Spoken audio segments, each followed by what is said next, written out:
Assalamualaikum warahmatullahi wabarakatuh. Salam satu lumpur petani Indonesia. Sahabat-sahabat petani yang berbahagia, tiba saatnya musim tanam pertama atau MT1 di wilayah kami, di mana di MT1 ini sudah masuk musim penghujan. Di daerah kami setiap hari sudah turun hujan. Oleh karenanya, di dalam pemilihan jenis padi yang akan ditanam harus disesuaikan dengan keadaan iklimnya.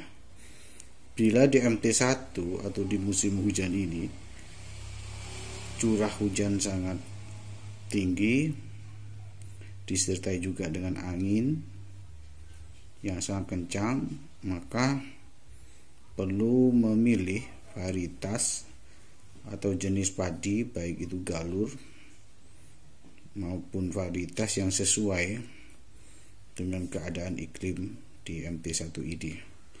Oleh karenanya kami melakukan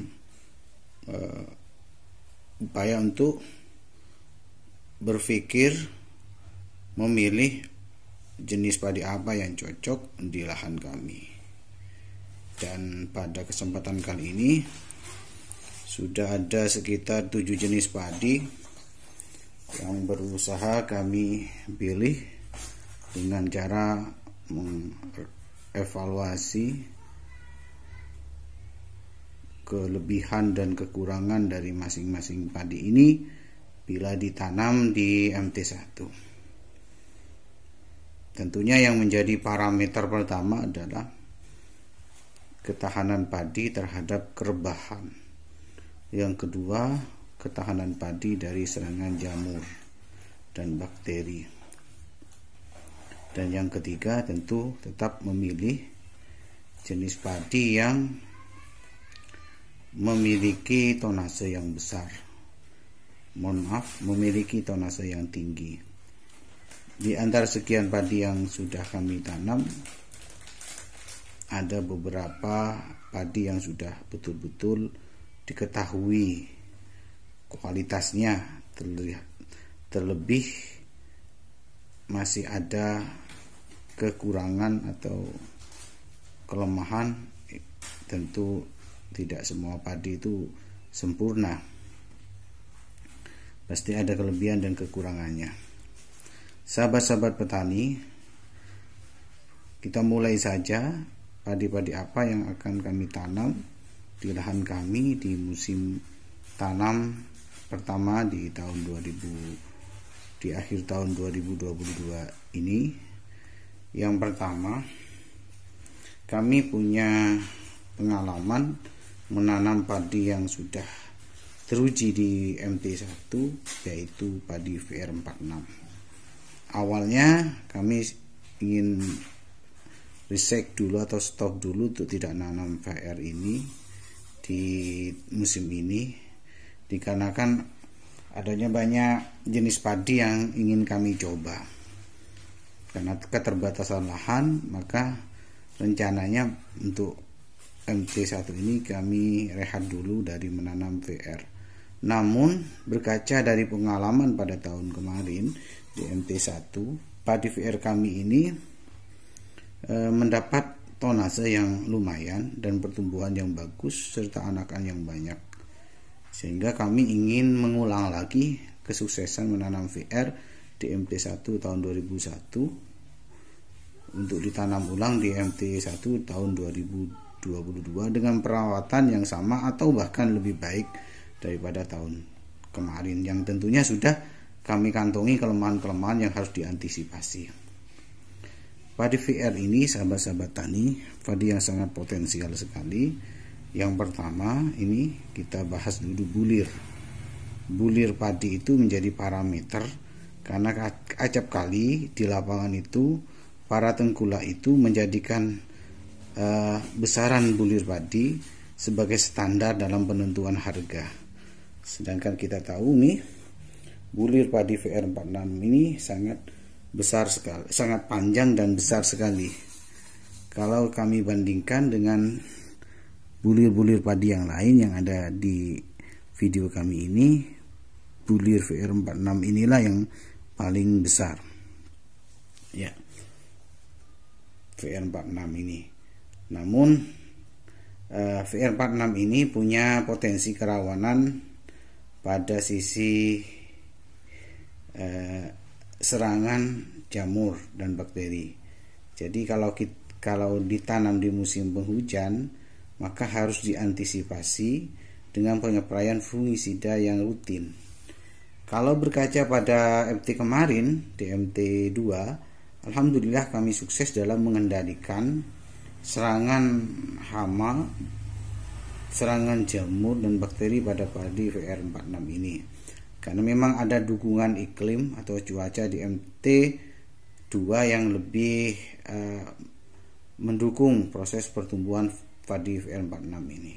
Namun berbeda di MT1, di mana curah hujan nanti akan sangat tinggi, sehingga padi VR ini rawan terkena pertama patah leher, yang kedua jamur ustilago atau oncom.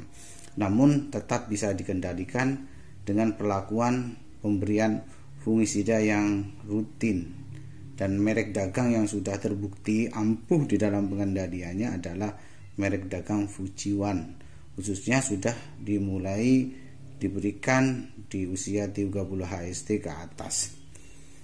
Baru nanti ketika bulir padi, malai padi sudah merunduk, baru ditambah pengaplikasian bahan aktif difenoconazole seperti Skor atau Explor.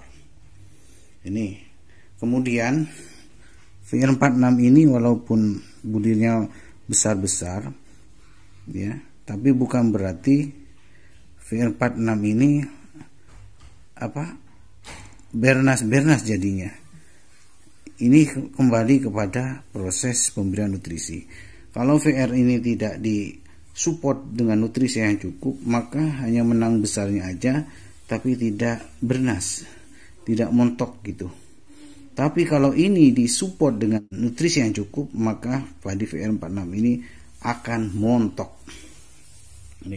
Ini yang rencananya kami tanam di MT1 ini. Kemudian ada benih yang lain yang dari sekian benih ini yang sudah kami lakukan istilahnya proses berpikir mana yang akan ditanam, yaitu kami mencoba jenis baru ini. Ini padi sedayu. Ini padi sedayu. Ini jenis varian baru yang dikembangkan oleh seorang pemulia dari Sukoharjo, dan harga benihnya hampir sama dengan harga hibrida. Ya, oleh karenanya kami tertantang atau tertarik lah bahasa halusnya untuk menanam padi ini. Apakah memang sesuai dengan ekspektasi?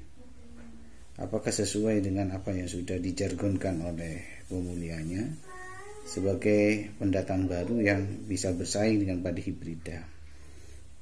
Nah, nanti kita pembuktiannya di lahan. Jadi bukan hanya sekedar teoritis saja, tapi dibuktikan di lahan dengan diadu dengan VR46 nanti.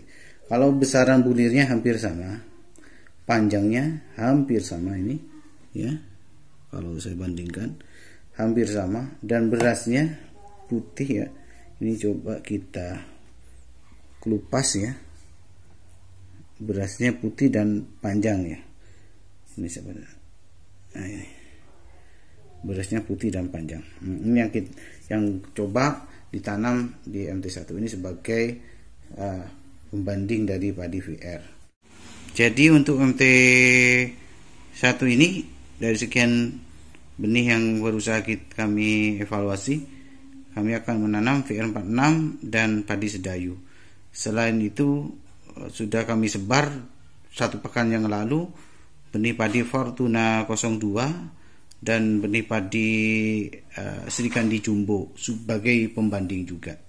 Setelah ini kami akan mereview beberapa keunggulan dari beberapa benih padi yang ada di stok kami sebagai informasi bagi sahabat-sahabat tani yang akan menanam di MT1 bulan depan. Salam satu lumpur petani Indonesia. Assalamualaikum warahmatullahi wabarakatuh.